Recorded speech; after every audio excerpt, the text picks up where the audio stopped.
You know what's crazy? In a real emergency, in the moment that matters most, a lot of people in Providence didn't find out from the city.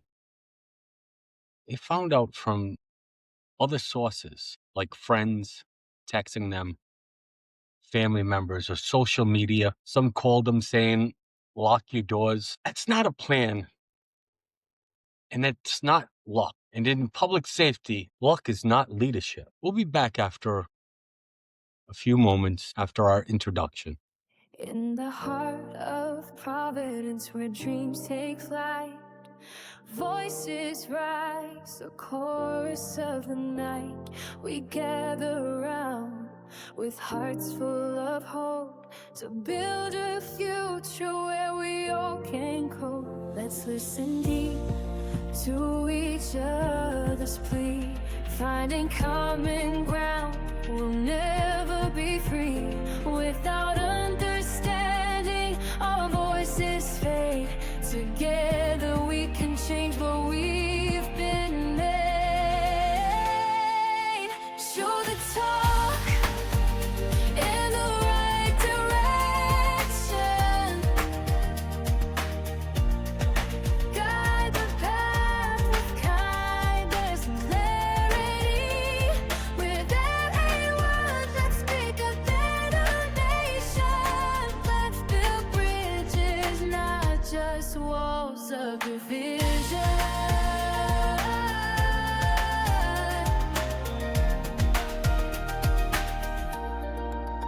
Welcome back to the Old School Voters Podcast. I'm your host, Michael English. This is episode 2. And we're talking about something that should be simple, practical, and non-political. A citywide emergency alert.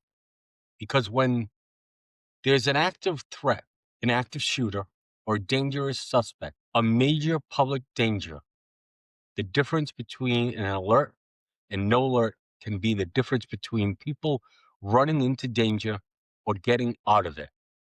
And I'm going to say this up front. Providence needs to modernize its emergency alert system. And it needs to be written in a plain plan of English so every resident understands it. Let me break this down, old school style. When something terrible happens, people need 3 things fast. What's happening? Where is it happening? And what to do right now. That's it. Plain and simple. Not 10 paragraphs of a press release. Not a confusing chain of posts across 5 platforms. Not the check app when half the city doesn't have the app in the first place. A proper emergency alert is short, clear, official, and immediate. Here's a signature story for today. An alert is a seatbelt. Most days you don't need it. But when you do, you really do. You don't put on a seatbelt because you're planning to crash.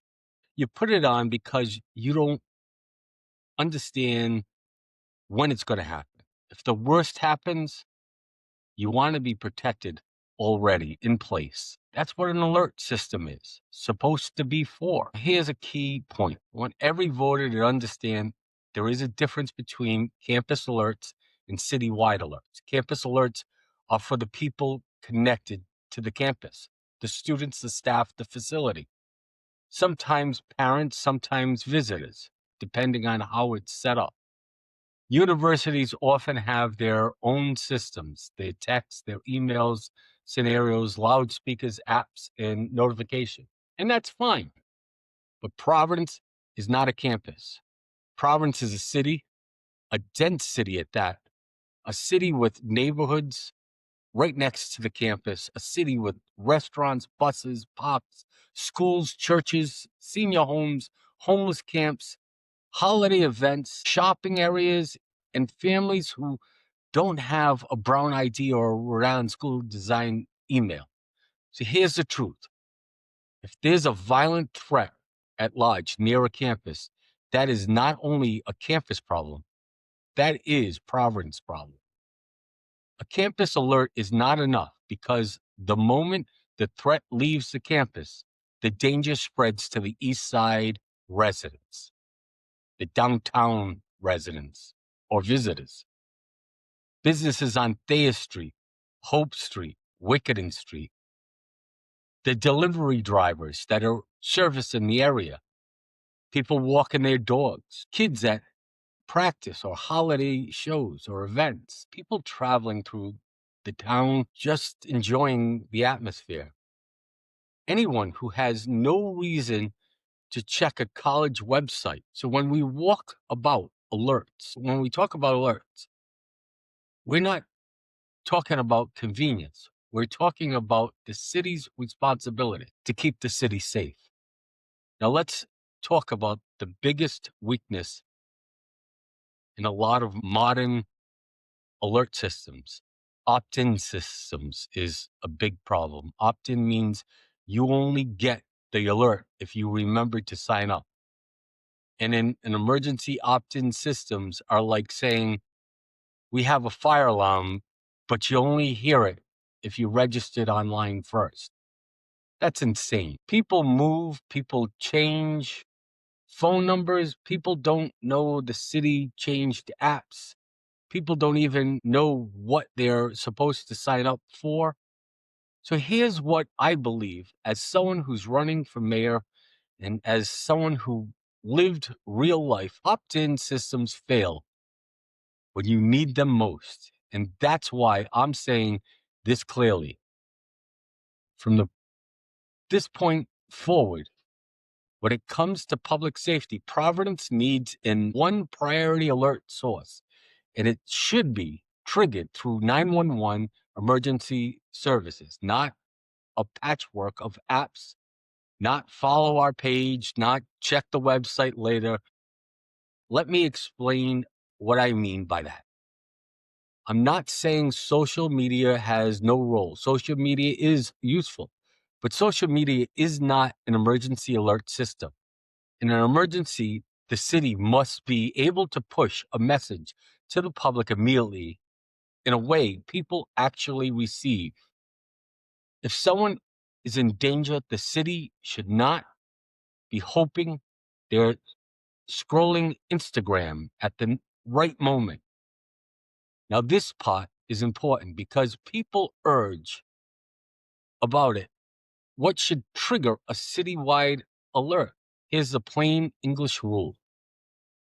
If there is a credible, immediate threat to the public safety and people need to take action to protect themselves, it triggers an alert.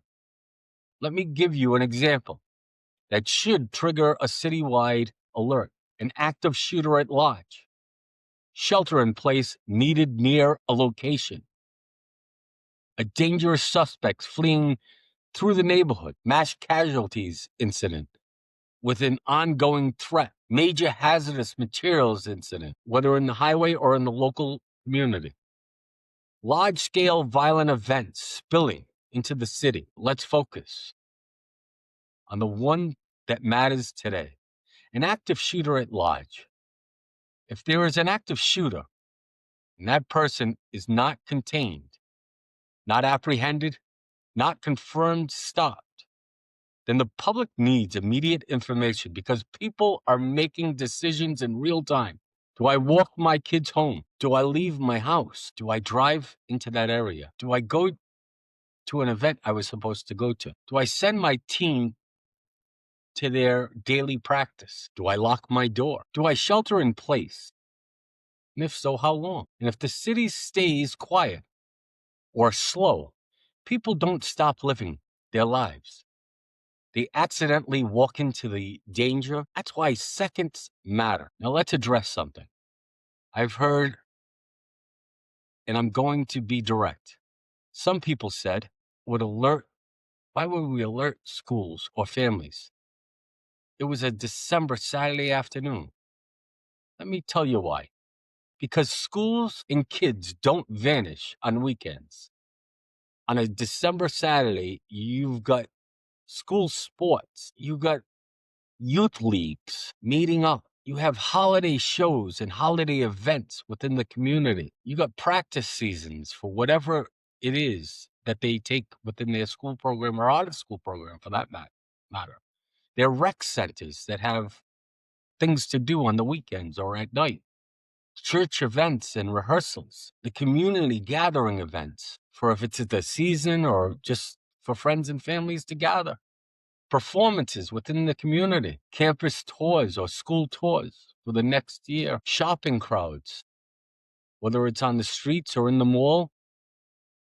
We have a lot going on in Providence. The family events everywhere. And here's the biggest point.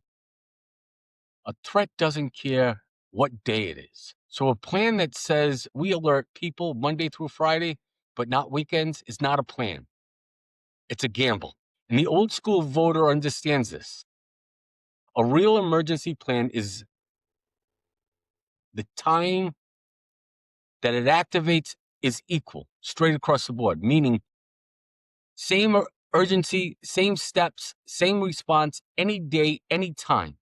Because the minutes we stop and start adjusting it, that response based on assumption, well, it's a Saturday or probably less activity, we lose time.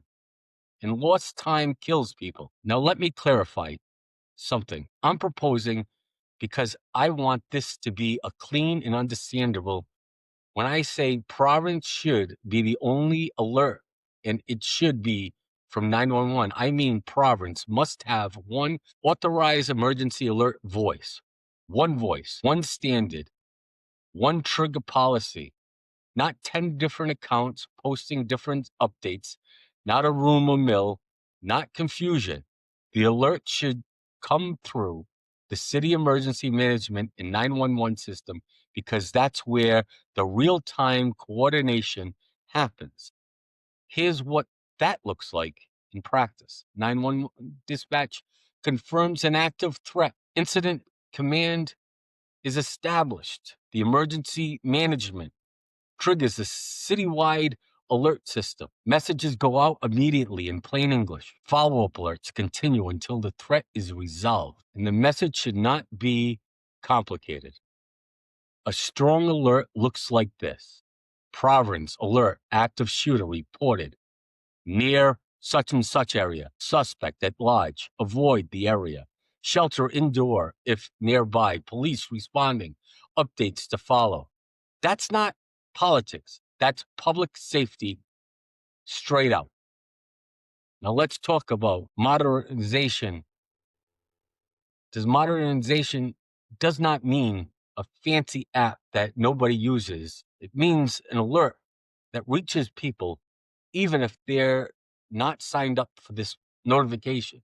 Alerts reach people faster. Alerts geographically targeting when appropriate, designed to tell the immediate issues. Alerts include clear instructions on how to approach or not approach. Alerts are consistent and trustworthy. Alerts work for seniors, working people, and families, not just tech folks or students. They work for the whole city. I want Providence to have a simple standard. If your phone is in Providence and there's an active threat, you should know immediately. Now, can every alert be citywide? Not always. But if the suspect is at large and moving through the city, then yes, it can be wider. And if we don't know where the suspect is, that's exactly when you alert wider areas, not narrower areas. Now, here's my promise to voters. Providence needs an alert policy written in plain English, not legal language, not we reserve the right, not in coordination with, just plain English. Here's what plain English means. Providence alert policy should say, it's an active shooter and is reported, and the suspect is contained. An alert goes out immediately. Alerts are issued through 911 emergency management as the primary authority. Alerts include what happened, where, and what residents should do right now. School youth programs and event venues are notified automatically weekends or weekdays. Updates continued until their threat is resolved and all clear is issued when safe. That's it. And if anyone says that's too simple, good. In an emergency, simple saves lives. Plain and simple. Here's my call to action today. Providence needs an alert policy written in plain English. We need a city that doesn't leave people guessing. We need a city that treats emergency alerts like a seatbelt system. Most days you don't need it, but when you do, you really do. If you agree, please comment on this. And if you want to help my campaign, please reach out. We would love to have you join the team. My name is Mike English, and until next time,